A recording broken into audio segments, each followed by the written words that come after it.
Ką pristatote šioje parodoje? Šioje parodoje mes tradiciškai pristatom ir norim dar kartą pabrėžti Austrijos koncerną Bauer atstovaujame. Gavome išskirtinės teisės Lietuvoje, esame vieninteliai atstovai būtent Bauer produkcijos. Tai yra laistymo įranga, tai yra mėšlo separavimo, pasterizavimo įranga ir taipogi maišymo, siurbimo įranga. Taip pat va štai vienas mūsų klientų, kuris būtent apie tokią įrangą mąstė ir jau praktiškai sprendimą yra padaręs. Esam įgalioti atstovai aptarnauti šią produkciją, tiekti atsarginės dalis ir instaliuoti taisyklingai pagal gamyklos reikalavimus.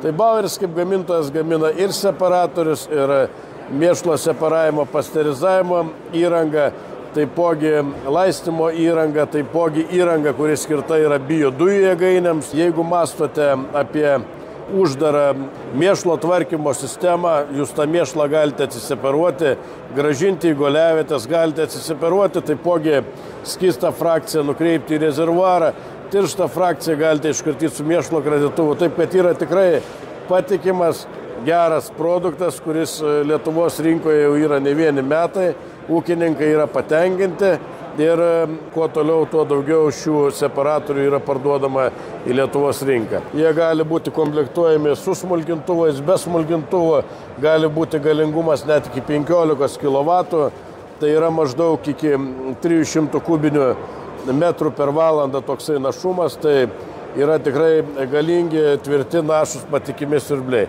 Taipogi štai vienas iš tokių eksponatų, kuris yra parodoj, tai Austrijos gamintojo Bauer, reiškia kanalinis maišytuvas, galinga konstrukcija, tvirta konstrukcija, nerūdijantis plienas, 15 kW gale, tai yra tikrai tvirtas, patikimas daiktas, profesionalaus naudojimo, reiškia paskirties, kur ūkis įsigijęs gali kuo puikiausiai darbuotis ir džiaugtis tokiu produktu.